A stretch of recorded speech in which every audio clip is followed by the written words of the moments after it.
شهدت أحداث الحلقة 15 من مسلسل حكيم باشا للنجم مصطفى شعبان وآخرين على العديد من الأحداث الهامة والمثيرة، وذلك بعد أن تم عرضها مساء اليوم على قناة CBC العامة، هذا بالتزامن مع عرضها حصريا عبر منصة واتشت الأصلية فتمام الساعة 7:15 مساء لكل منهما بتوقيت القاهرة، ثم أن يتم عرضها لاحقا أيضا على قناة الحياة العامة فتمام الساعة 9:30 مساء، وتتوالى إعادة مواعيد بث عرضها في توقيتات زمنية مختلفة عبر شاشات المتحدة للخدمات الإعلامية.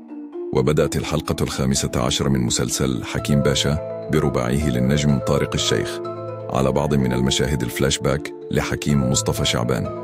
وكما جاء ضمن أحداث الحلقة 15 من مسلسل حكيم باشا حديث بحر محمد نجاتي مع زوجته زمن ساره نور عن الميراث وشقيقته برنسة سهر الصايغ التي كانت تستمع لحديثهم، وأنهما يخططون لعدم إعطائها ميراثها ونصيب مثل أشقائها. وكما جاء أيضا ضمن أحداث الحلقة قرار حكيم مصطفى شعبان لعمه نوح أحمد فؤاد سليم بأنه سوف يوزع الميراث، وطلب عمه منه بأن يوزعه على 3 حتى تأخذ ابنته برنسه سهر الصايغ مثل نصيب أخواتها الرجال، ولكن حكيم قال له بأنه سوف يوزعه على 4 حتى يأخذ ياسين ميدو عادل مثلهم في الميراث ليكشف سره أمام أبنائه، وأن ياسين ميدو عادل هو شقيقهم من الأب.